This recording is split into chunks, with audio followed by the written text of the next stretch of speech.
Hey there, I'm Stacy, and I'm 37 years old. My husband, Eric, and I were throwing a party at our house to welcome back my brother-in-law, Uncle Isaac. He had just come home after spending 5 years in prison for a crime he didn't commit. Yep, you heard that right, prison. But before you jump to conclusions about him or our family, let me tell you, Isaac was innocent. He got caught up in something he had nothing to do with. It took 5 long years of legal battles to prove his innocence and set him free. So you can imagine how excited we all were to have him back with us. The party was buzzing, everyone having a great time. Isaac was in the spotlight, catching up with everyone and sharing stories from his time in prison. He had a special bond with my daughter, Wendy, who used to be really close to him before all this mess happened. Laughter and lively chats echoed through the house. The smell of yummy food filled the air as we all enjoyed a feast fit for royalty. It was a special time for our family, filled with happiness and togetherness, which made my heart feel warm. Once the party ended and everyone left, we were still buzzing with excitement. We were thankful to see Isaac back with us, alive, happy, and healthy after his unfair time in prison. Life went back to normal, and it felt like the drama in our family had calmed down, at least for a little while. But sadly, that happy feeling didn't last long. A couple of days after the party, I was sitting in the living room, lost in a book, when Wendy burst in looking scared and angry. I quickly put my book down and went to her side, worried about what had happened. "Wendy, what's the matter? You look really scared." "Tell me what's going on," I said, my voice filled with worry. Tears were rolling down Wendy's cheeks as she struggled to catch her breath. "Mom, I found something. A camera. Hidden in one of my plants." My heart raced and I felt a surge of fear. A hidden camera in my daughter's room. It made my blood boil. But I had to stay calm for Wendy. We hurried to her room, my mind racing with questions. And there it was, tucked away among the leaves of her favorite plant. A tiny camera, invading her privacy. How long had it been there? I felt a mix of disgust, fear, and anger rising inside me. I wasted no time and called Eric right away, my voice shaky with a mix of feelings as I shared the shocking news. "Eric, you won't believe what I just found out. There's a hidden camera in Wendy's room. We need to act fast." Eric sounded both concerned and furious. "I'm coming over, Stacy. We're not going to let this slide. Our daughter deserves her privacy, and whoever did this will pay for it." While we waited for Eric, Wendy clung to me, her tears soaking my shirt. She blamed herself for not noticing the camera sooner, but I assured her it wasn't her fault. I promised to support her through this unsettling situation. When Eric arrived, his eyes reflected our emotions, anger barely contained beneath a calm surface. We carefully examined the camera, searching for any clues that could lead us to the person responsible. It was a betrayal of trust that hurt deeply, and we were determined to uncover the truth. The invasion of our safe space shattered the feeling of security we had worked so hard to build for our family. We needed to take action quickly, not only to protect our daughter, but also to restore our peace of mind.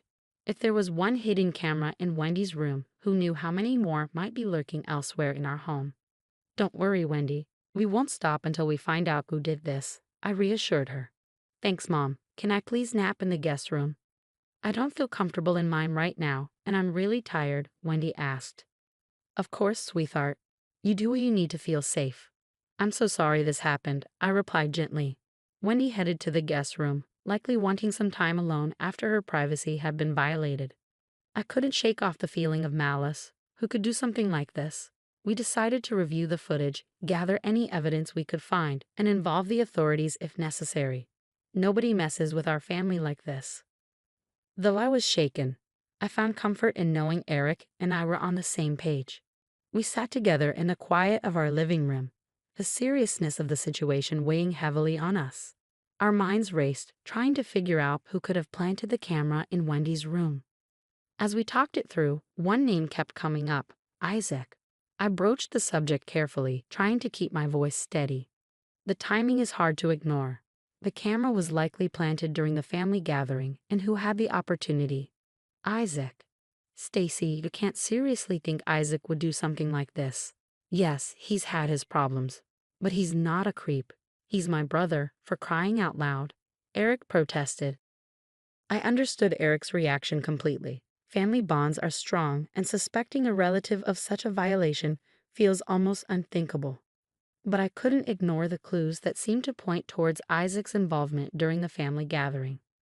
Gathering my thoughts, I spoke softly but firmly. Eric, I know it's tough to consider, but we have to face reality.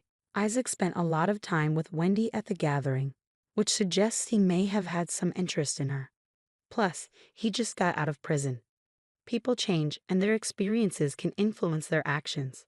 Our priority is to protect our daughter, even if it means questioning those closest to us. Eric looked weighed down by the situation, torn between loyalty and the evidence. Eventually, he nodded slowly, his voice filled with a mix of resignation and discomfort. I don't want to believe it, Stacy, but you're right.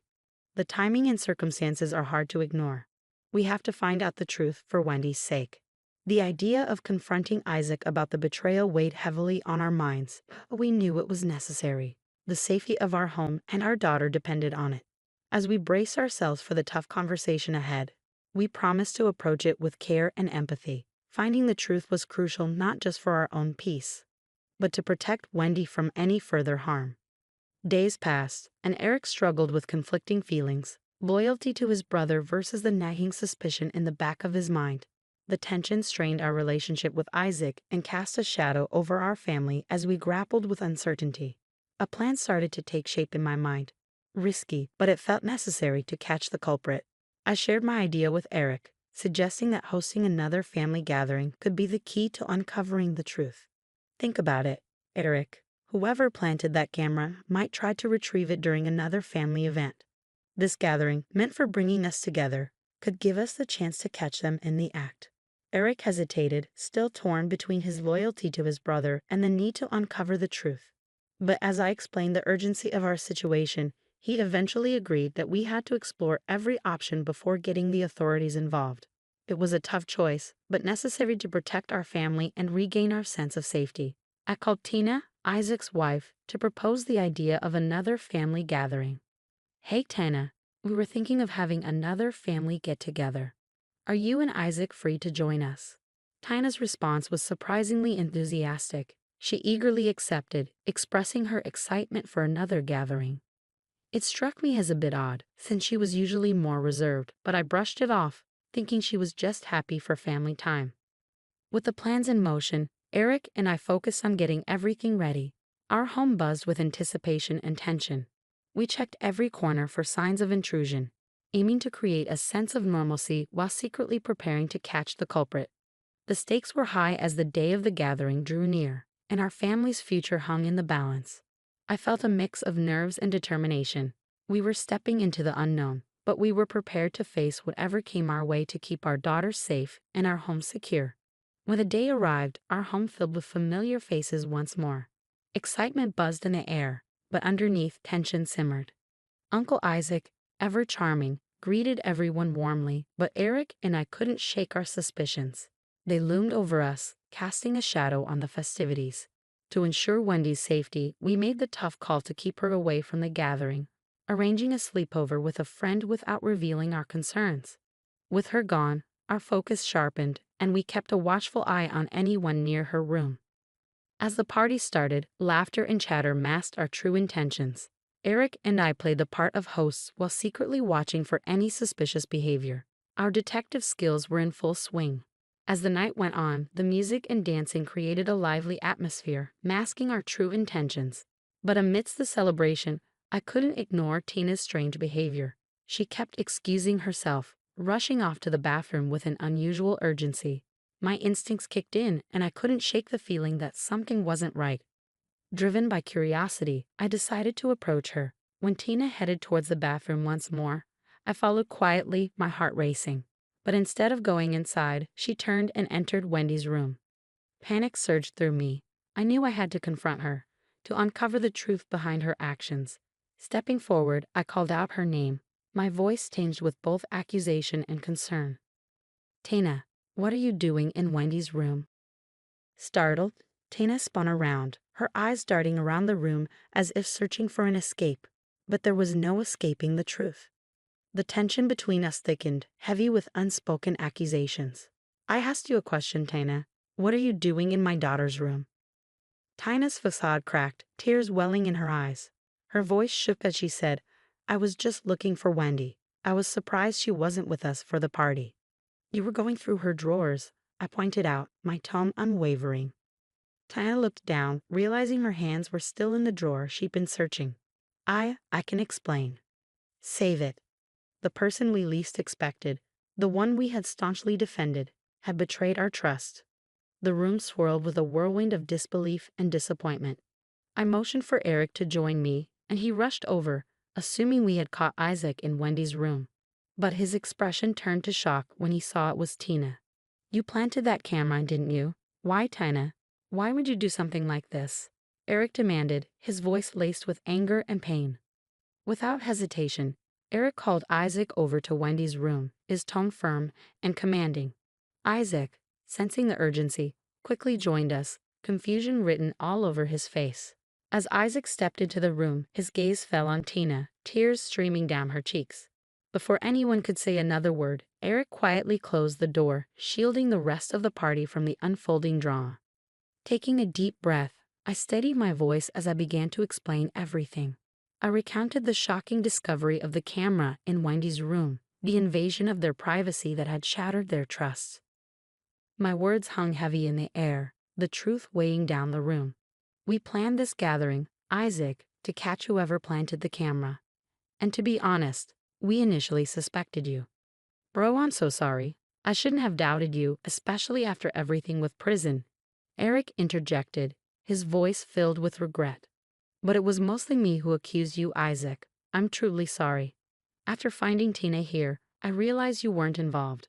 Isaac's brows furrowed, confusion clouding his expression as he looked between Stacy, Eric, and Tina. He turned to Tina, seeking answers. "Tina, why were you in Wendy's room? What's going on?" "We caught Tina going through Wendy's things. She's the one who planted the camera. Now that everyone's here, Tina, you need to explain yourself. Why would you do something like this?" Tina's eyes darted around the room, searching for support, but Isaac's shock mirrored the confusion in the room. He couldn't understand why Tina would do something so invasive, especially to her own family. Okay, you got me. Yes, I planted the camera in Wendy's room. I was just coming to take it back." "We already know that. We caught you. We want to know why," Eric pressed. "Because I'm jealous, okay," Tina blurted out. Tina's confession hung heavy in the air, exposing her jealousy for all to see. She admitted, with a mix of shame and frustration, that her actions were driven by envy towards Wendy. She had noticed Isaac and Wendy talking a lot during the last family gathering, and it sparked jealousy within her. She questioned what made Wendy so special, what drew Isaac's attention and affection towards her. Isaac felt the need to defend himself, his voice tinged with defensiveness and genuine concern. "Tina, you know I care about Wendy, but not in a weird way. Being her uncle is important to me. I was just checking on her, making sure she was okay. It was out of love and family concern, nothing strange." "But why were you always praising Wendy? It made me wonder what was so great about her," Tina countered, her jealousy still evident. "So you're upset because I'm proud of being an uncle?"